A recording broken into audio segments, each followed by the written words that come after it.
Hi there and welcome to the Labyrinth.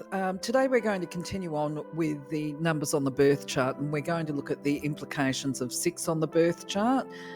Just a reminder, when we're talking about the numbers on the birth chart, there are other influences and other factors, and that comes through the sun signs, the horoscope, the ruling number, the day number.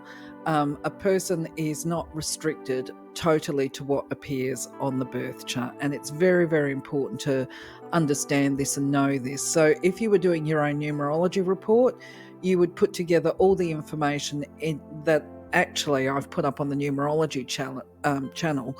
You would compile all of that as part of a report. You would look at the implications of, as I said, the ruling number, the day number, the numbers on the chart, if there's any birth arrows, because we're going to be looking at those as well.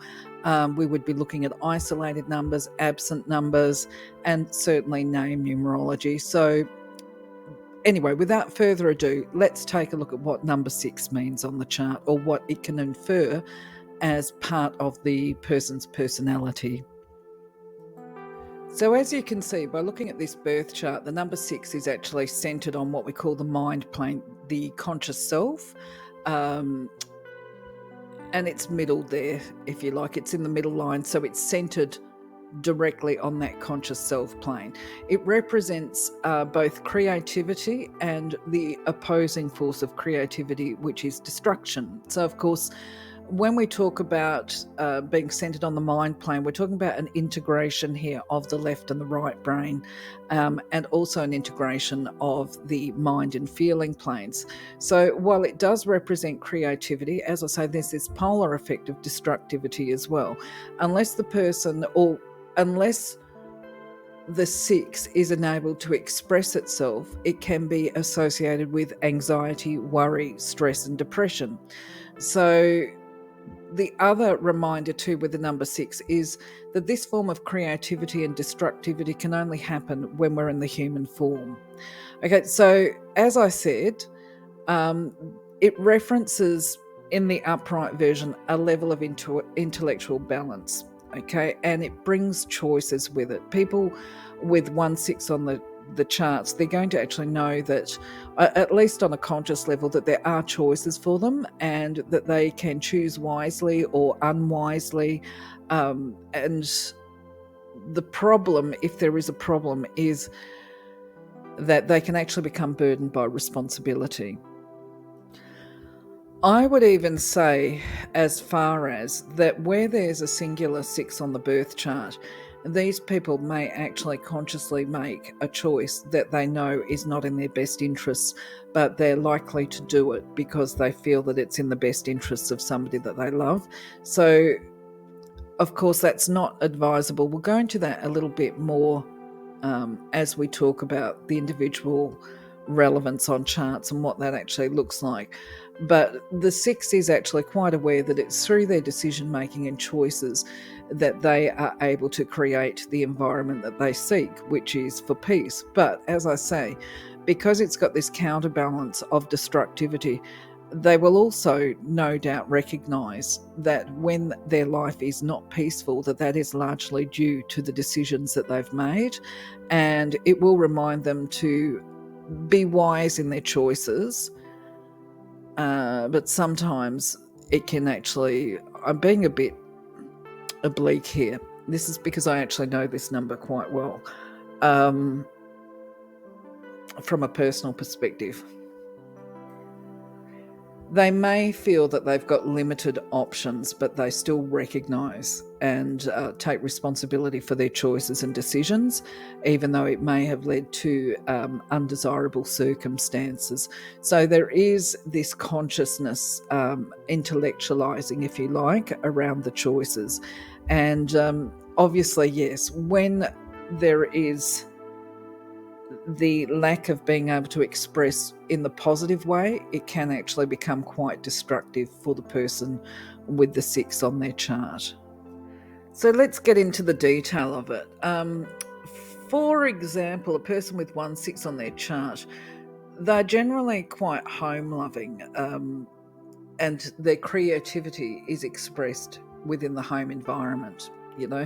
Wherever they live, they love to create a pretty place because that's how they feel comfortable and it can be reassuring. The issue is, though, that, or what I find to be the issue is, there is an assumption that because a person with this number 6 on their chart is home loving, there can be this misguided impression that they have this stable home life. Now, some will have, okay, but for others, it can be quite elusive. But what they learn to do is to make sure that each place they call their home, they turn it into their little inner sanctuary. It's a place where they can feel safe and secure, and where, this love abides. They would definitely take their domestic responsibilities seriously and really throw themselves into these roles in a fully committed way. But at the same time, this 1/6 on the chart does carry a little bit of a warning, because they may find that if they are completely devoted to the home environment, that it can become emotionally unsatisfying for them. They need to have something else there beyond being, if you like, the domestic house goddess or whatever. And what generally happens is they'll go into an artistic pathway or find pursuits for a creative outlet, if I can speak, and that lends itself to a bit of personal fulfillment. And that can be including the power of music in their lives, or it can be doing craft work.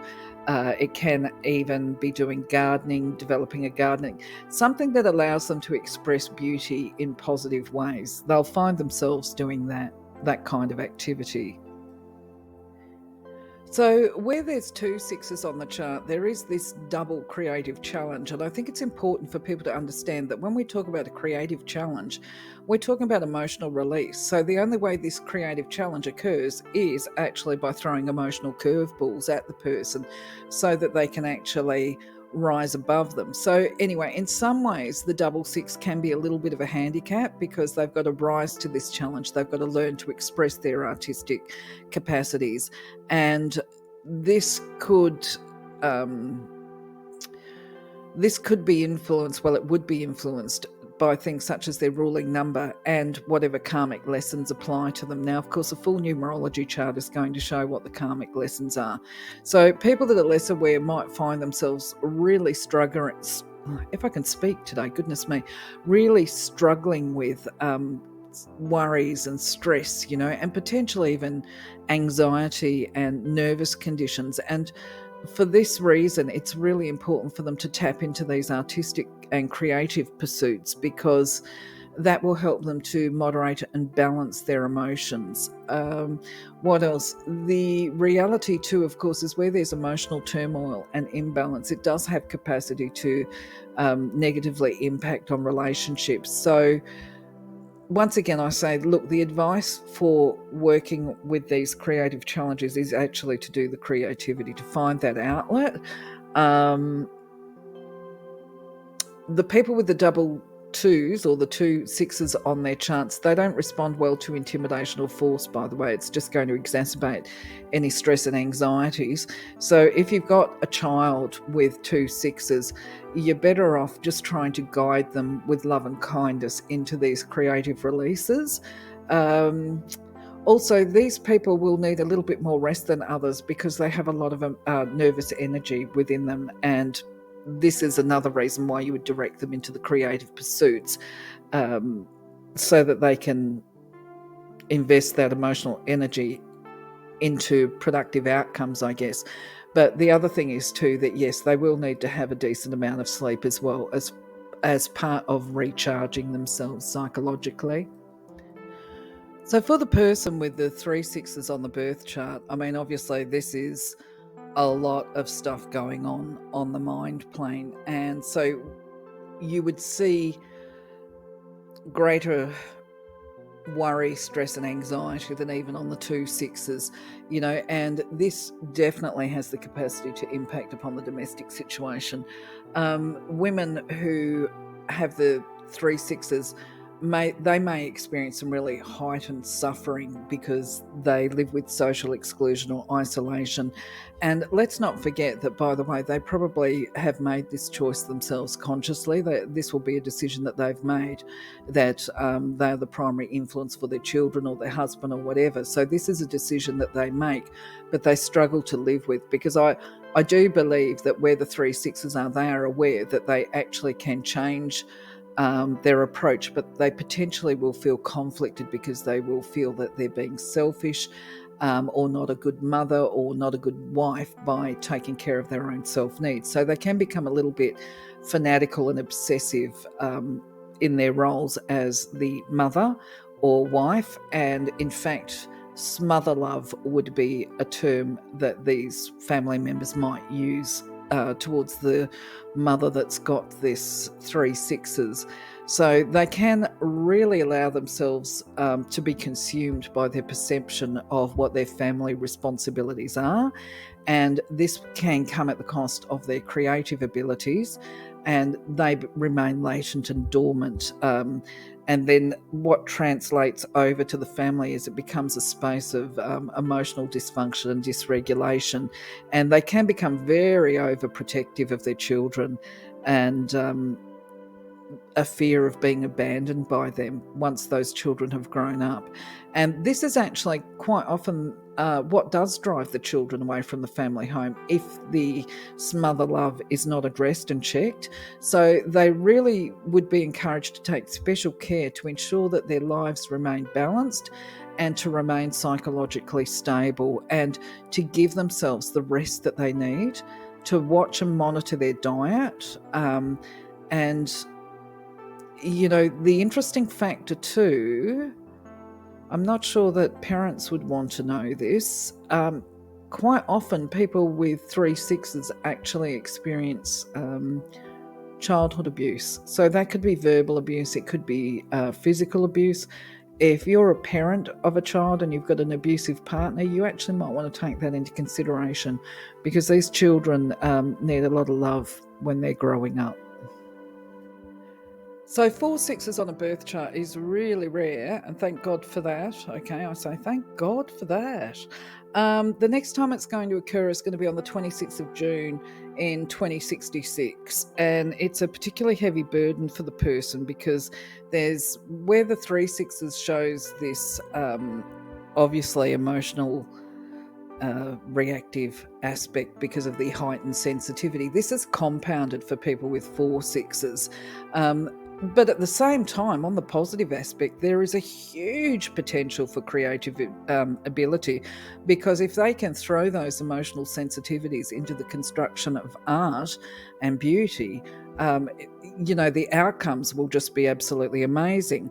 But anyway, what more can we say? The volatility, I guess, of the emotional turbulence for people with 4/6s definitely impacts on the relationships of friends or their relationships with friends and family. Now, parental advice would be for somebody, and of course this is not going to happen for decades yet, would be to provide unconditional love and guidance to their children, and steer these children towards positive expression of emotions. And that's, I certainly, because it's a mind, on the mind plane, I certainly would be encouraging the children to use language and words to express their emotions and feelings, and that might be writing books and that kind of stuff. So if we're talking about language and words, we're talking about verbal articulation, but we're also talking about written articulation and expression as well. But other ways of having a creative outlet is actually anything that you do with your hands.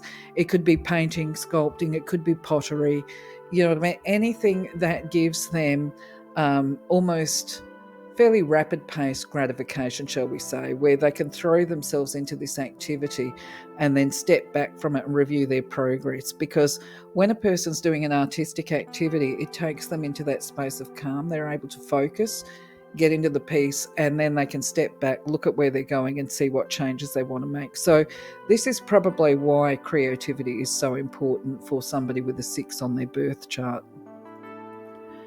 People that have a 6 missing off their birth chart, they're going to have to work harder than most people as far as developing their creative abilities on a conscious level.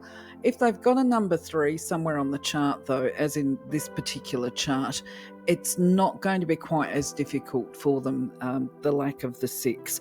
And the same as if their ruling number or their day number is a 3, that is going to some extent counteract the challenges for creativity for them.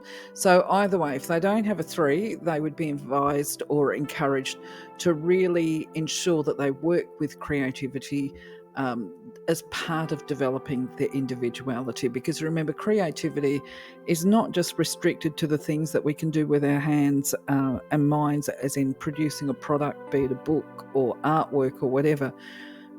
As human beings and with our individuality, we're constantly in a state of creating, which could be creating the future for ourselves based on the present moment, or creatively reinventing ourselves to be able to shift on from the past.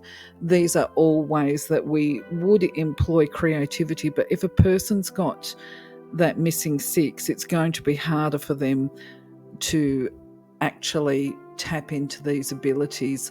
So yes, one way they can do it is to actually do a project. I like to recommend people do something with their hands because they tend to see results fairly quickly. So there you go. I like to put these up, even though realistically we're never going to see it happen for thousands of years, but you can see what an isolated 6 looks like. It's where there's no number 2, 3, 5, 8 or 9 on the chart. And realistically, that's not going to happen for a long time for us. We're in the 2000s, 3000s is right next door to the 6. Maybe in year 4000, in 2000 years, maybe we'll see an isolated 6 then, but I don't think so. It's so far away, it's barely worth a mention. So just for the fun of it, because this little girl's famous, I thought, look, I'll do a bit of a chart on her without going too far into it. What I find really interesting, of course, Suri Cruise is the daughter of Tom Cruise and Katie Holmes, if that's her name, if I can remember correctly. What I find interesting with her birth chart is actually her day number is the 9, a visionary. She's got 2 zeros in the birth chart, which represents the fact that she actually can develop her psychic gifts with ease. She is pretty well an Aries Taurus cusp, so she'd have a bit of fire and passion in her, but she would also have some very quite stubborn traits to her, I would think. When she digs her toes in or whatever, she would be quite difficult to shift, I would imagine. But I say that, but the fact of the matter is she's got a ruling number of the 21-3. So I would envisage from that actually she would have a genuine desire to make her loved ones happy, and that she probably would go out on a limb to accommodate their needs. But at the same time, I think it should be noted that she probably could be a little bit reactive because she's got a bit of fire in her. So the chances are she would be quite passionate, for want of a better description. The other important factor here is we actually see there's a bit of balance on the chart here. She is obviously a doer. She's not just a thinker and a talker. This business of her, the spirit plane, obviously that reduces down to 2 + 8 is a 10. Actually, that brings her down to a 1. So that would make it appear that, if we were just looking at this without taking into account her birth date with the 2 zeros, and the fact that she's got a day number of a 9, we would probably be forgiven for thinking that actually she's not particularly spiritual, or she wouldn't be particularly spiritual. However, that would be incorrect. Like I say, she's got these other factors that come into it. The important thing, I think, for mentioning here when we look at this chart is the arrow that she's got on the birth chart. She doesn't have a 3, a 5 or a 7 in her birth date, and that creates what we call the arrow of the inquirer. And what this means is that people with this arrow, they tend to react negatively to new information because they've got a preference to learn for themselves. Anything that they're interested in, they actually need to conduct their own investigations. And the thing is too that they can be quite clinical. If what it is that they're looking at doesn't stand up to their investigations, they will just discard that concept forever. So that might be where that Taurus influence comes in. It's like, nah, tried it, doesn't work, over and done with, and immovable from there. Okay, many scientists apparently possess the arrow of the inquirer. This is something that I need to do my study on as well. But they have this need to have a firm method associated to the investigations, to ensure that the outcomes are based upon the factual evidence. I think they call this rigorous studies, where they look at the whole way and the method of testing a theory. Quite often, though, they will neglect philosophical discussions or growth, because certainly if it comes to spiritual, where we actually don't see scientific evidence really to support that there is spirit communication and that kind of thing, they might disregard that normally. I say normally with the exception that Suri's got other factors in her birth date and her chart that indicate that she might be a little bit more open-minded and not quite as skeptical. What else can I say about this? If the people with this arrow are too skeptical about everything, they may often be found struggling with anxiety or worry, or getting headaches and other problems which can affect their eyes and ears if they become, especially if they become too disappointed with religion, science or politics or whatever. They can actually go the pathway of the agnostic, by the way, which might also have the further issue of disenchantment and feeling disenfranchised. The advice for a child or the parent of a child with this arrow is to encourage them to maintain a strong sense of compassion towards all living things, and potentially even develop self-expression through the art, actually, and through writing, because there's got to be a release for them. So with that, we've now completed looking at number 6 for today on the birth chart anyway. You can see that it's got the positive and negative influences. I hope you found the concept of the arrow to be interesting. We'll look at those more in a future video as discussed. But for now, I just want to say thank you very much for being part of my journey. Have a wonderful day. See you on the next video. Take care. Have a blessed week. Bye-bye for now.